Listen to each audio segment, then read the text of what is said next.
Welcome back, my statics friends. In previous lessons, we've been talking about vectors that resulted in a translational effect, or basically applied forces. And as we showed in our last video, translation is not the only circumstance that we have to consider. Today, we're going to start in on another consideration, which is rotational effects, or something that we call as moments. So without further ado, let's get started.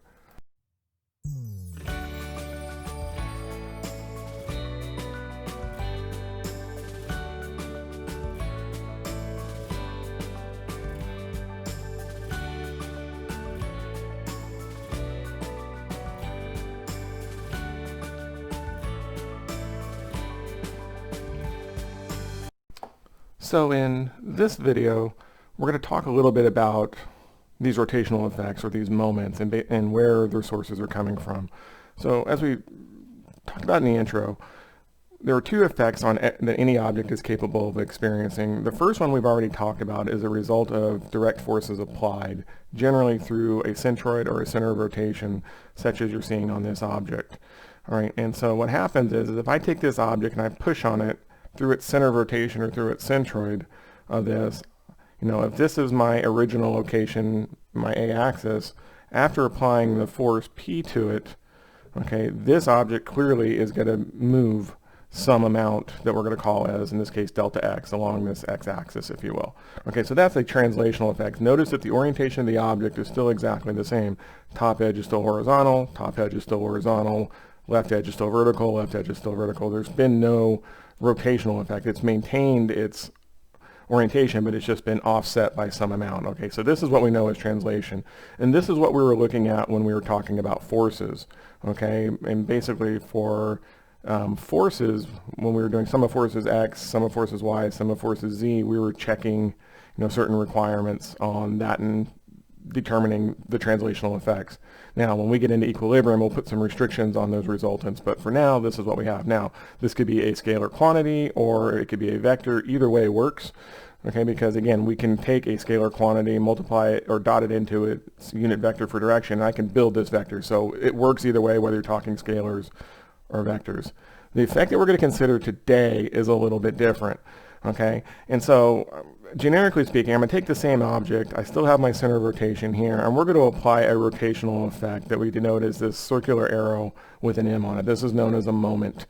Okay, and in this case, my moment is acting clockwise. And so for reference, if this is the center of rotation and here are my axes, here, if I mark this upper corner as number 1, what happens is the center of rotation doesn't move. It stays on the same axis. So in this case, our delta is equal to 0, that it hasn't been offset, but it has experienced a change in angle as a result of the rotation. So again, notice where point 1 ended up under this moment. It was here, and it rotated clockwise to some new position. Now, the amount that it rotates depends on the size of the moment. It depends on the stiffness of the structure. A lot of other factors go into effect, but we're willing to accept that there is some rotational amount that happens here. Now, if this is where we have kind of an issue, that if I have a rotational effect that is a non-zero rotational effect, well, now forces start to move around, and can I truly say that this object is static? And the answer is no.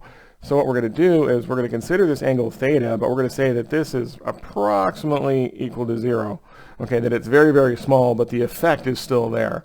Okay, and that's how we're going to kind of cheat a little bit on our Newton laws for what's happening here. But this is what a rotation is it's basically, if you think of the old pinwheel, if you will, that we used to have as kids, you blow on it and it spins about a shaft. Okay, and so that's our point here. Now, in all cases, this rotation occurs about an axis, and in this case, if this is the x-plane and this is the y-plane, then the moment of rotation, or the axis, occurs perpendicular to the page. So this would be a moment about, say, a z-axis, would have caused this thing to rotate in the xy plane. And so you're starting to see a bunch of different multiply perpendicular axes, which is going to lead us to some vector discussions in future videos. But these are the effects that we're talking about. Very, very important, because when we start to imply equilibrium to this, I've got to have both a translational equilibrium and a rotational equilibrium to do it. But this is what the effect is. So that's kind of what we're looking at doing. Now, the question comes, where do the moments come from? Okay, and they're generally accepted 3 different sources for moments. Okay, the first one is a concentrated effect like what I just showed you. Now, it could be a concentrated moment, and normally these are caused by some sort of external structure. In 2D, it looks like this, but in 3D, maybe there's a rod with an eccentric arm or a lever arm or something on it with a force acting on it. Well, that will cause this same moment. Here's my moment M on that same object, right? Now, the axis of rotation then is going to be this perpendicular axis coming out, and then we would say that we could calculate this moment as simply being the force times the eccentricity, or PE. Now, we've got to be very careful that make sure that we get the right axis, we get perpendicular component requirement, so we say this is, force times distance. It's kind of a pseudo thing that we're going to have to, when we set up the equations and actually start working these problems, we've got to be careful of. But the concept is still there, that it's a load multiplied by an eccentricity that causes this M effect. So that's our concentrated moment, okay? So, and I drew it as a dash line here because that's kind of an induced moment. It's a result of what's happening here. And this gets us into a whole other discussion called equivalence that we'll talk to here in another 3 or 4 videos, in which I'm able to take a force on an object at an eccentricity and relocate it to a different spot and preserve the exact same effect. And that will allow us to do some calculations to solve for some unknowns and do all sorts of things like that. So that's the first one. That's our concentrated moment. Our second one is what we call as a single eccentric force. All right, so here's the same object that we just talked about back when we were talking about translation. Okay, and here's my center of rotation. Okay, and again, this is my x-axis, and the force is still in the same direction, but now instead of acting through that point, okay, it's now offset by some amount that we're going to call as an eccentricity E. All right, and so this single eccentric force is going to have some perpendicular eccentricity, meaning that this has to be 90 degrees. As well as that has to be 90 degrees, and that the moment effect, that I could rewrite this shape into something that looks like this guy, okay, by doing M times PE. Okay, now, what do you do if it's a generic object, okay, that maybe now I have a force, that should be a P, not an F, okay, that now it's acting at some point out on this object, and again, as long as I know E on this, then the axis about which it's rotating and the center of rotation would be here. I can still calculate the M. Okay, so for 2-dimensional cases, it's not too bad. If I know the perpendicular distance, I'm good. Where the challenge comes is if I have a 3-dimensional vector, okay, or a 3-dimensional object with a center in 3-dimensional space, and my point of application is out at some other point, on the object, okay. Finding that perpendicular distance, it can be a real challenge. And at the end of the day, this only gets me the scalar. It doesn't get me into a vector. Well, a moment is a vector, okay. It's a special kind of vector known as a free vector that we'll talk about in a little bit. Okay, so that's the second case, is a single eccentric force can cause a rotation on an object. Okay, the other special case that you'll see quite a bit of is what we know as a force couple. Okay, and what a force couple is it's basically 2 forces equal in magnitude but opposite in direction that are separated by a distance. Now, I again shown it as, maybe I have a point here and a point here, that here's a force P, there's an opposite one acting next to it that is, I do need to make sure that these are parallel. So these 2 forces are parallel, opposite in magnitude, or opposite in direction, equal in magnitude, and that will cause a rotational effect. In this case, if you imagine this object, this bottom one wants it to go counterclockwise, top one about that center also counterclockwise, so it's an additive effect, okay, such that the moment about that centroid on this shape is also M times PE. Okay, so it's the force times the distance, and we'll show you some calculations and we'll prove this here in our next video. But those are the 3 typical sources and types of moments that we'll be encountering, and we'll start showing some things that we can start to do with it. Okay, all right, now let's take a look at, talk a little bit about sign convention for this class, just real briefly, is that for 2 dimension, here's our moment applied, here's our centroid, our center of rotation, our axis of rotation. Again, the axis of rotation is coming out of the page on this. If this is X, this is Y, this is a moment about the Z axis.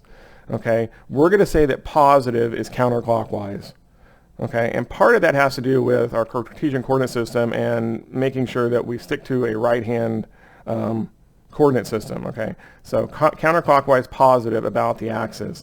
And for this one, you can kind of see, because again, Z positive is sticking up and out. If we remember our right-hand rule, right? Here's X, here's Y, and then Z would be this finger acting up out of the page, and that kind of follows what we have happening here. Okay, so that's our MZ. Okay, now if we consider 3D, it becomes a little bit more challenging. Okay, so again, here's X, here's Y, and my moment, if you look at it, or sorry, this is Y, X, Y, and then this would be my Z axis, so forth and so on. As we start to kind of look at this, and I just butchered that really bad. This is, sorry, this is Z, we're going to make this Y, and we're going to make this as an X, okay, that we can define then that an mx positive moment about the x-axis is going to look something that kind of looks like that. Right? And so it becomes a bit of a challenge trying to get your orientation. Well, is this a positive moment about the x? Okay, I can kind of see if I look at my pictures and I replace this and I'm kind of looking, in this direction into this plane YZ, well then that would be a counterclockwise moment about the x-axis. That kind of makes sense with what we showed back up here. Okay, but getting your sign convention for Y and Z becomes a bit more of a challenge. And it turns out that the positive moments around these axes are a little bit different. So my Y is kind of rotating in this direction about the Y, and my Z is rotating in this direction about the Y. What I'm going to do is I'm going to propose another right-hand rule to help us with this. Okay, and so what we can do is we can say that I can define a positive direction if I take my right hand, okay, and basically I put my hand around the axis that I want. So if I look at this x-axis and I curl my fingers around it, my thumb is going to point toward the positive x end. So that would be a positive x-axis. Let's try it with the z. So I'm going to take it, I'm going to wrap it around on the z, and now my thumb is up. That's the orientation that we're seeing. So this right-hand rule will help me establish positiveness for these different moments. Likewise for the y direction, this moment's coming down and around. I curl my fingers in the direction of the arrow, and now my thumb is pointing towards positive y. That's the sign convention. Now, like I say, lots of circular arrows, and it gets hard and this is just on a simple Cartesian system, but if we're looking at some generic three-dimensional object, well, what do I do about coming up with a notation that looks a little bit better? And I'm going to propose, and just to kind of keep my drawings clear and knowing what my moments are, is I'm going to represent all of these circular arrows as being double-headed vectors like that. That tells me that it's a moment, not a translational effect. And it still follows that thumb in the direction of the double arrow, and I'm going to curl my hand that way. That's a positive x moment. Likewise, z, thumb, so the double arrow is in the direction of my thumb in all of these cases. And this will allow us to be able to now assign things like that. If this is an mz vector, I can now start to play the game that, okay, well, let's take the magnitude of mz and dot it into a unit vector that describes the moment about z. Okay, and all of a sudden I now have the ability to start constructing these vectors using the exact same formula that you saw when we were dealing with forces. Okay, because double arrows, we're going to treat those as vectors as well. And all the rules that we applied to forces with finding components and finding resultants will now apply to this. But we'll talk about those more in the coming videos. But anyway, that's our introduction to moments. I hope it's made sense. Kind of a short one today, so we will continue on in the next video where we'll start talking about scalar calculations, and then we'll get into some vector calculations as well. So if you got any questions, give us a holler down in the comments down below. As always, please be sure to like and subscribe to the video, and we will see you guys next time. Happy engineering.